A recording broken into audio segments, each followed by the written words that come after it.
আমরা 2024-এ যেখানে দাঁড়িয়ে আছি, গোটা পৃথিবী আজ যেখানে দাঁড়িয়ে আছে, সেই জায়গায় থেকে যদি নবী করিম সাল্লাল্লাহু আলাইহি সাল্লামের সুন্নাহকে, তার জীবন দর্শনকে, তার জীবন আদর্শকে, তার কোনো জীবনের দিককে যদি আমরা কম্পেয়ার করি, তাহলে সেটা ভুল হবে।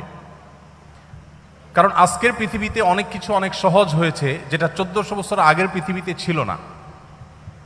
আপনাকে ক্ষণিকের জন্য 1400 বরং 1450 বছর আগে ফিরে যেতে হবে, যে সেই বাস্তবতায় নবী করিম সাল্লাল্লাহু আলাইহি সাল্লাম যে কাজগুলো করেছেন সেটা আসলে কতটা সম্ভবপর ছিল, কতটা চ্যালেঞ্জিং ছিল, কতটা একজন মানুষের কল্পনার অতীত ছিল।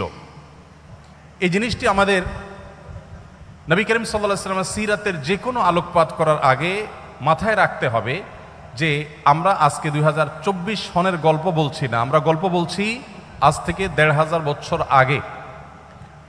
যেমন ধরুন জ্ঞানের কথা বলি, আমরা এখন জ্ঞানের জন্য গুরুত্ব নিয়ে খুব বেশি ওয়াজ, নসিহত, লেকচার, বক্তব্য দেওয়ার প্রয়োজন হয় না। একজন সাধারণ কৃষক, দিনমজুর, একজন খেটে খাওয়া মানুষ, তিনিও তার সন্তানকে তার জীবনের সমস্ত কিছু দিয়ে হলেও শিক্ষিত করবার চেষ্টা করেন, কারণ তিনি জানেন যে শিক্ষা ছাড়া আজকের পৃথিবীতে কোনো গত্যান্তর নেই।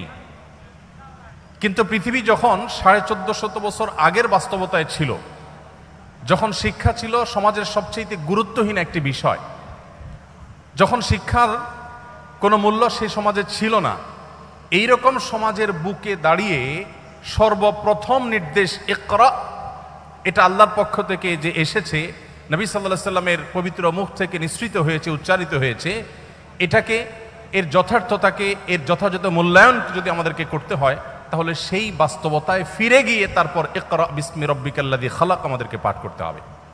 সময় তো বুঝতেই দিই। প্রিয় নবী সাল্লাল্লাহু আলাইহি সাল্লামের লাইফস্টাইল বা তার জীবনযাপনের পদ্ধতি নিয়ে আমরা হয়তো খুব বেশি কথা বলতে পারবো না অল্প সময়ে। নবী করিম সাল্লাল্লাহু আলাইহি সাল্লাম সম্পর্কে আমরা অনেকে জেনে থাকবো যে তিনি খুব সাদাসিধে জীবনযাপন করতেন, অনাড়ম্বর জীবনযাপন করাকে তিনি খুব বেশি পছন্দ করতেন। তার জীবনে ব্যক্তিত্বের কোনো ত্রুটি, দুর্বলতা কিছুই ছিল না।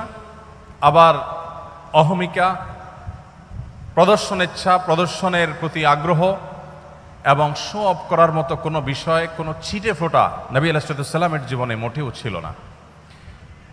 তিনি যখন চলাফেরা করতেন, কোথাও যেতেন, তার জীবনে ঘোড়ায় চড়ার ইতিহাস যেমন ছিল, অভিজাত বাহন তখনকার যুগের ওটে চড়ার অভ্যাস যেমন তার ছিল, ঠিক একইভাবে গাধায় চড়তেও তার কখনো দ্বিধা হতো না। তিনি গাধায়ও চড়েছেন।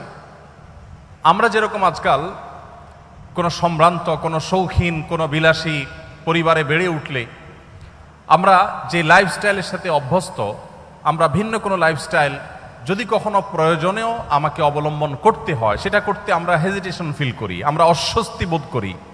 আমাদের নবী করিম সাল্লাল্লাহু আলাইহি সাল্লাম এমন ছিলেন যে তিনি উঠে যেমন চড়তে স্বাচ্ছন্দ্য বোধ করতেন, ঘোড়ায় চড়তে যেরকম তার স্বাচ্ছন্দ্য হতো, গাধায়, যেটা গরিব মানুষদের বাহন, সেটাতে চড়তেও তার কখনো অস্বাচ্ছন্দ্য বোধ হতো না। প্রিয় নবী সাল্লাল্লাহু আলাইহি সাল্লামের সাদাসিধে জীবনযাপনের যে চিত্র, এটা তার খাদ্য থেকে নিয়ে তার শোয়া, তার উঠা বসা, তার কথাবার্তা, তার জীবনের প্রত্যেকটা স্তরে স্তরে আমরা দেখতে পাবো। একটি ঘটনা আপনারা অনেকে হয়তো শুনে থাকবেন। মদিনায় একবার বাহির থেকে একজন আগন্তুক এলেন। প্রিয় নবী সাল্লাল্লাহু আলাইহি সাল্লাম সাহাবীদের মধ্যে বেষ্টিত হয়েছিলেন, তাদের সাথে বসেছিলেন অনেকটা আসরের মতো গোলাকার হয়ে। বাহির থেকে আসা লোকটি জিজ্ঞাসা করলেন, তিনি প্রথমে বের করার চেষ্টা করলেন যে যার কাছে আমি এসেছি, যিনি আল্লাহর নবী এবং রাসূল হিসেবে আবির্ভূত হয়েছেন, তার নাম মুহাম্মদ, লোকটি কে? সে আগন্তুক প্রথমে অনেক চেষ্টা করেও উপস্থিত লোকদের মধ্য থেকে মুহাম্মদ সাল্লাল্লাহু আলাইহি সাল্লাম কে সেটাকে তিনি বের করতে পারলেন না। তাকে কোনোভাবে যখন তিনি চিহ্নিত করতে পারলেন না, তখন লোকটি জিজ্ঞাসা করলেন, মান ফিকুম মুহাম্মদ। তিনি উপস্থিত লোকদেরকে বললেন যে তোমাদের মধ্যে মুহাম্মদ লোকটি কে আসলে? আমরা এবার আমাদের সমাজের বাস্তবতার সাথে একটু মিলাই, যে আমাদের সমাজে কোনো নেতা, কোনো অনুসরণীয় ব্যক্তিত্ব, কোনো প্রভাবশালী, কোনো গুরুত্বপূর্ণ চেয়ারে বসা মানুষ, তিনি যদি তার অধীনস্থদের সাথে বসে থাকেন, অথবা অধীনস্থদের সাথে নিয়ে রাস্তায় চলাফেরা করেন, তাহলে তার বডি ল্যাঙ্গুয়েজ, তার চলাফেরার স্টাইল, তার পোশাক, তার গেট আপ, তার চেয়ার, তার কথা বলার ধরন, এগুলো দেখে তাকে অন্যদের থেকে আলাদা করতে, কে নেতা আর কে অনুসারী, এটা আলাদা করতে কি আমাদের আজকের বাস্তবতায় কোনো কষ্ট হয় বা হবে? কোনো রাজনৈতিক নেতার কথা বলেন, কোনো গুরুত্বপূর্ণ পদে থাকা মানুষের কথা বলেন, তার লাইফস্টাইল, তার গেট আপ, তার কথাবার্তা, তার পোশাক আশাক, তার উঠা বসা, তার হাবভাব দেখেই যে কেউ ধরে নিতে পারবে যে উনি নেতা আর তারা অনুসারী।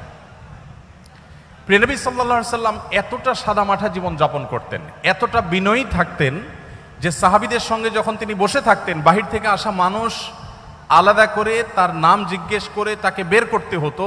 তার বসার মধ্যে বিনয়ের ভাবটা কতটা থাকলে এভাবে তিনি সর্বস্তরের সাহাবীদের সাথে পানির সাথে যেরকম দুধ মিশে যায়, তিনি সেরকম নিজেকে মিশিয়ে ফেলতেন।